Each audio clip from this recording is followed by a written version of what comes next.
So, quite possibly the biggest panic, worry, and fear that a lot of people have right now is the safety of their money, specifically in the banks. U.S. banks sitting on billions of losses. That can't be good. Dow falls 500 points as banking fears spread, according to CNN. And we see the Dow closing more than 250 points lower on Wednesday as bank crisis spreads to Europe. So now we're getting international here, folks.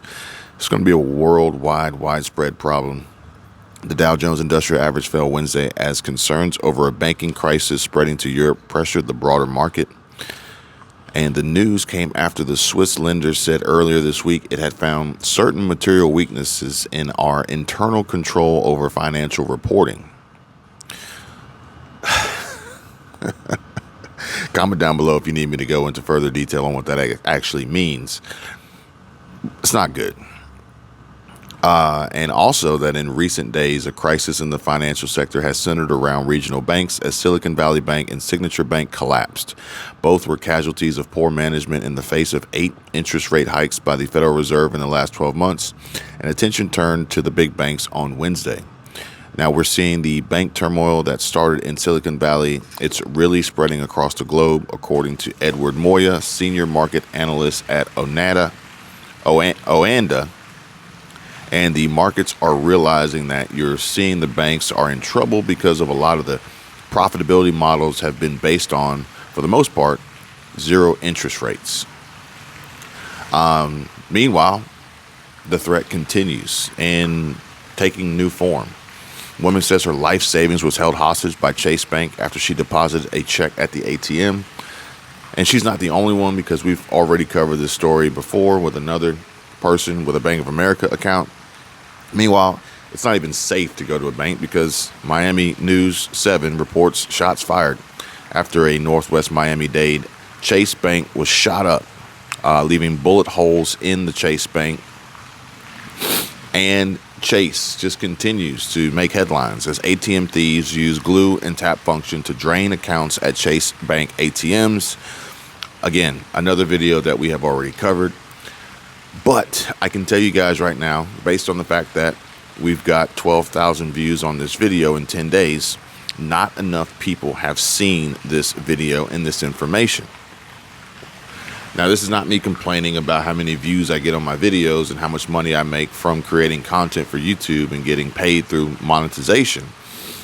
This is me voicing concern and sharing financial information for those who are asking for it in the comments, that if you don't pursue the information, the knowledge, and click to watch, you are going to be left out. You're not going to gain access. Now, I could scroll through YouTube and browse for ridiculous fail army videos and, gym pranks and, dating advice. And guess what? Hundreds of thousands, millions of views. I'm only sharing what the data shows me is true, which someone commented on one of my videos yesterday saying that everything that I shared was untrue, even though everything I shared was literally documented based on news articles within the video. Perhaps maybe some folks are in denial, okay? But the simple fact of the matter is that more than likely, people are going to lose more money through their ignorance and panic than through banking system collapses, okay? Now, with that being said, I'm just going to share with you a quick story that Squirrel Tribe shared with me this morning of a screenshot exchange between a viewer on her channel and a scammer. Folks, how many times do we have to tell you, and I'm not saying me or Squirrel Tribe, but YouTubers in general, they've all said it. Do not engage with the people in the comments telling you to text them and WhatsApp them and share information just because the profile picture looks like the channel that you're watching. We will never reach out to you. We will never contact you, and we will never automatically provide you with a prize that you won in a contest that you didn't enter. This is how you'll lose more money than worrying about a possible banking system collapse, in my opinion. It's going to be through ignorance and stupidity, all right? Trying to get something for nothing. As I've told you before, passive income is a great dream, but it's only built on active income, in my opinion, unless you've just earned or have been rewarded a windfall through an inheritance. Every other possible scenario is going to be from some work that you put in, even if that work is buying a $1 scratch-off ticket and scratching it off to win $1 million prize. You still had to do something to make it happen. So, as I'm looking at these screenshots in this exchange, the scammer reaches out, pretending to be a creator that is widely, admired and liked. Therefore, the recipient probably feels excited to receive this message. But folks, even in the exchange, it says, I won a prize? I didn't even enter to win. Yeah, it's a random giveaway. Really? Come on now. Don't you think that if it was a random giveaway, that Squirrel Tribe would have mentioned it at some point in time? Let alone, why would she ask for your email address or your physical address? And then ask for screenshots. Like, folks, they are trying to get your information from you to then use all your personal data to hack into your accounts, to have the ability to manipulate, transfer, move funds, and take them from you. Now, I'm going to share with you some snippets from CNET where they have covered this a year ago. And they're not the only ones, but guess what? Even they only got 61,000 views. People, you gotta wake up. This great reset, this economic crisis, this wipeout, this contagion, this financial economic problem that many will face is going to come from ignorance and stupidity. Now, understand that this may rub you the wrong way. Perhaps maybe my appearance, the octave of my voice, the position of which I'm sitting, the location that I'm in, the color of my skin. There's going to be a variety of factors that's going to make you feel some kind of way towards me right now, as if I'm threatening you or attacking you. And if that's the case, that's fine. I can't help that. But if that's how you receive this, then you are already possibly too far gone. I'm only trying to help. But I can't force anyone to do anything that they don't want to do. And if you don't want to smarten up, wisen up, become better educated, protect yourself, prepare, you are going to suffer the consequences, plain and simple. CNET even mentions at some point that some of these scams are looking to have the ability to access your device to install malware. Well, I can tell you guys without a shadow of a doubt that this is real. And you would have your mind blown if you knew at what lengths this was possible, especially when it comes to the standpoint of a national security measure. All I'm saying. So be smart. Link down below for the CNET video. Watch it. Educate yourself. Share this with other people, because it's only going to continue to happen more. And, if you come to me and say, well, Kevin, are you texting me? Kevin, I responded to the text. Kevin, yada, yada, yada. That's your fault. It's not mine. Okay. I did my part. I tried to help. But you got to be smart, folks. You got to pay attention. You're not going to get anything of any value in this world for nothing. Actually, I take that back. Almost. Because I feel as though that the content that I bring to you is of extreme value. And if you are not necessarily paying extra to watch these videos, or paying for YouTube Premium specifically to watch my channel or anything like that, then perhaps maybe yes, you can receive something of value for free, for absolutely no charge. But you have to be able to understand and realize where that value is, and then implement it in an impactful way in your own life, or perhaps others. I'll go ahead and flat out tell you, there are not a lot of smart people everywhere. Therefore, they need our help, the help of others, to And I'm not saying I'm the smartest person either. There's certain things that I have a better understanding for. I've had more experience in, and I know more based on research and my circle, my network, etc., etc. But we all need to help each other, okay?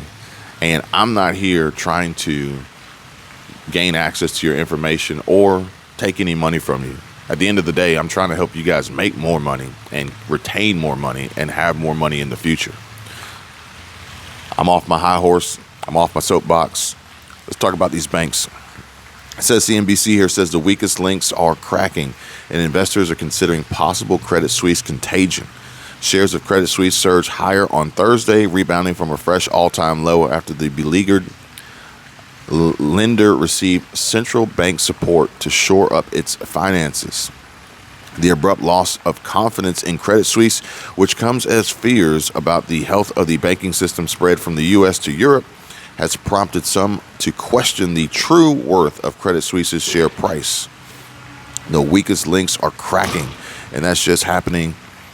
And that was entirely predictable, and this will not be the last one, according to Beat Whitman, chairman of Switzerland's Porta Advisors, and what he told CNBC on Thursday. The abrupt loss of confidence in Credit Suisse, which came as fears about the health of the banking system spread from the U.S. to Europe, has prompted some to question the true worth of Credit Suisse's stock price. And we have to step back, according to Beat Whitman, and look, of course, at the viability of the business model and at the overall regulatory landscape. Perhaps we all should do the same and take a step back. Just take a step back and evaluate the situation before you rush into anything or rush out of anything. I think the leadership of the bank has to really use now this lifeline to review their plan, because obviously the capital markets have not bought the plan, as we have seen by the performances of the equity price and the credit default swaps very recently. And asked for his views on the sharp fall of Credit Suisse's share price, which fell below 2 Swiss francs for the first time on Wednesday, Whitman said a brutal monetary tightening cycle led to major central banks in recent months, meant companies vulnerable to shocks were now beginning to really suffer. I don't buy it, but we'll keep reading. Switzerland's second largest bank said it would borrow up to 50 billion Swiss francs from the Swiss National Bank, providing a moment of relief for investors after the Zurich-headquartered firm led Europe's banking sector on a wild ride lower during the previous season. And the weakest links are cracking, and that's just happening. And that was entirely predictable, and this will not be the last one. Now it is really time for policymakers to restore confidence and liquidity in the system, be it in the U.S., be it in Switzerland, or be it somewhere else. And this is the point of the video where someone would say, well, Kevin, you're lying. You're not telling me the truth. Well, folks, it's literally right here in black and white font on CNBC's website is where I'm pulling this information. And it's saying literally that the weakest links are cracking, and that's just happening. And that was entirely predictable, and this will not be the last one. Therefore, if I come to you guys in the next 2 days or on tomorrow, Friday, be afraid, be very afraid, or next week or next month or next year, and there's a banking failure, collapse as a result of quantitative tightening and higher interest rates that were predictable, it's true. Now, I feel as though that perhaps maybe these banks and these financial institutions should have been a little bit more vocal before the collapse, before the failures, because, you know, there were 8 interest rate hikes. Okay, well, by interest rate hike number 4 or 5, maybe you should have probably said something, okay?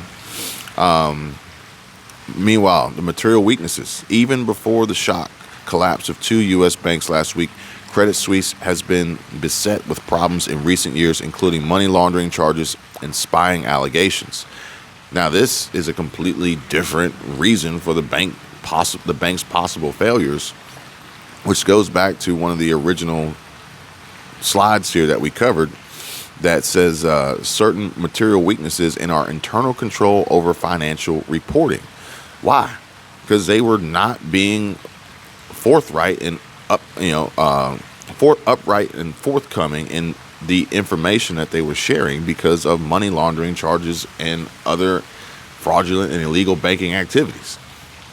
The bank's disclosure earlier this week of material weaknesses in its reporting added to investors' concerns. Rightfully so. Credit Suisse management said Wednesday, however, that its latest step to secure a sizable funding deal showed decisive action to strengthen the business. They thanked the Swiss National Bank and Swiss Financial Markets Supervisory Authority for their support. Long story short, I'm not going to be involved with Credit Suisse.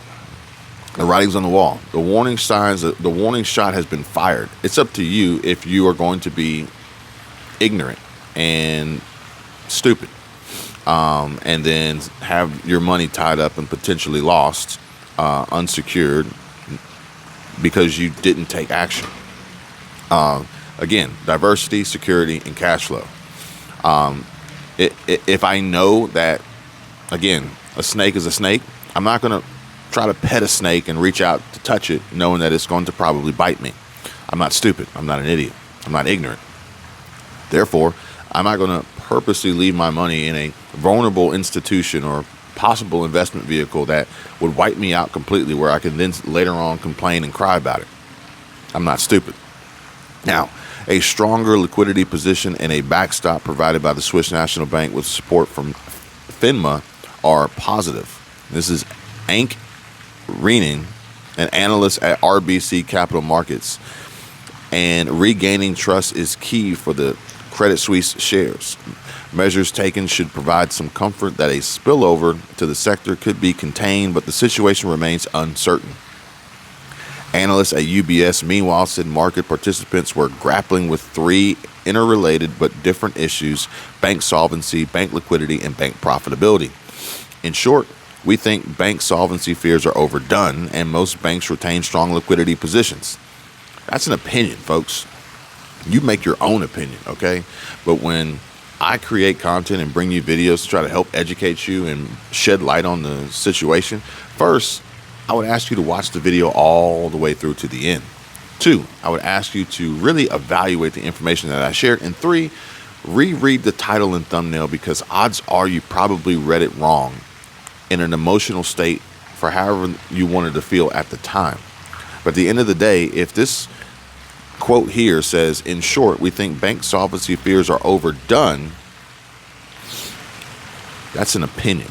Therefore, what purpose is behind this statement? Is it to calm the masses, prevent bank runs, or is it to buy time so that they can develop a plan to extract as much money as possible before the collapse, which would leave you holding the bag? I don't know, but I'm just sharing the information with you. You do with it what you may, but all I'm doing is reporting what's here, folks. At the end of the day, the banks are in a precarious situation, more so now than ever before. The future of cryptocurrency, certain tokens like XRP, Ripple, the likelihood of the Fed rolling out CBDC, central bank digital currency, recent spikes in gold, precious metals, hard assets. All of these are parts of a whole, and in my opinion, parts of a whole that you have to decide on as far as diversity, security, and cash flow. At the end of the day, no matter how bad things get, I can pretty much assure you that I'll never come to you guys on a video and say that I got wiped out. Why? Because I executed and practiced these basic principles in my strategic plan and preparation for diversity, security, and cash flow.